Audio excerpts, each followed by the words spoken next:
L'atelier d'architecture Riva, dont je suis le gérant, est un cabinet d'architecture stéphanois et parisien qui s'est particulièrement investi et illustré ces 15 dernières années sur la construction passive house et sur l'éco-construction.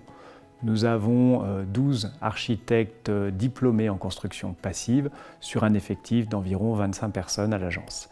L'opération de la phase 2 des jardins Clémenceau est l'aboutissement d'une démarche éco-responsable de la construction de logements passive house et bois-paille à Saint-Étienne. La particularité de cette opération est que nous avons été à la fois architectes et promoteurs afin de pouvoir viser une performance qui soit vraiment exemplaire sur ce projet.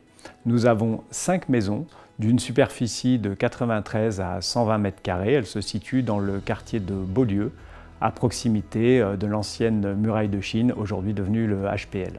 La construction passive, c'est avant tout une construction de bon sens.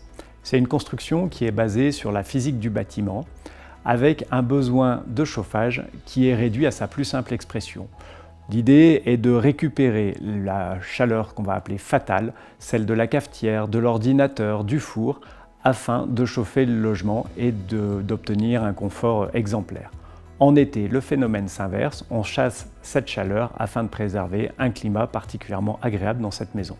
Dans un logement passif labellisé, on vise une dépense de chauffage de 15 kWh par mètre carré par an, pour le besoin et de chauffage et de rafraîchissement.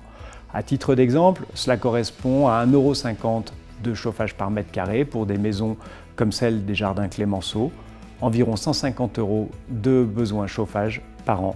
On comprend bien que c'est le meilleur moyen de ne plus avoir besoin de bouclier énergétique. Habiter une construction passive présente d'innombrables avantages. Le premier, la maîtrise de la dépense d'énergie. La meilleure énergie étant celle que l'on ne consomme pas, on a en plus un geste d'éco-construction particulièrement abouti et fort.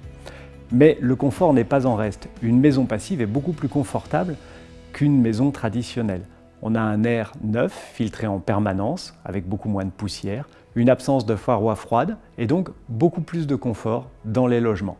De même, le triple vitrage, l'isolation exemplaire et l'absence de pont thermique permettent d'avoir un acoustique particulièrement intéressant. Si la construction passive s'intéresse avant tout à la maîtrise des charges en exploitation, il est important de construire d'une manière décarbonée, en prêtant attention aux matériaux qu'on utilise.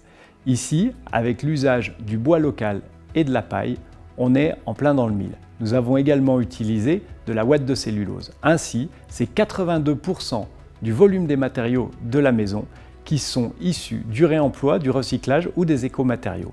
C'est un taux qui est particulièrement élevé et que l'on va devoir généraliser si l'on veut avoir des constructions responsables à l'avenir.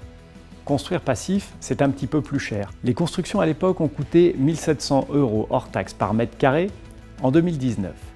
Néanmoins, on peut s'interroger sur la pertinence de s'intéresser autant au surcoût. En effet, quand on décide la construction d'une station d'épuration, on ne s'intéresse pas au retour sur investissement car il n'y en a pas. Mais on fait ce projet parce qu'on sait que si on ne le fait pas, la faune et la flore en pâtiront. Pour une maison passive, c'est la même chose. On a un retour sur investissement entre 7 et 10 ans, mais ne pas le faire, c'est compromettre l'avenir.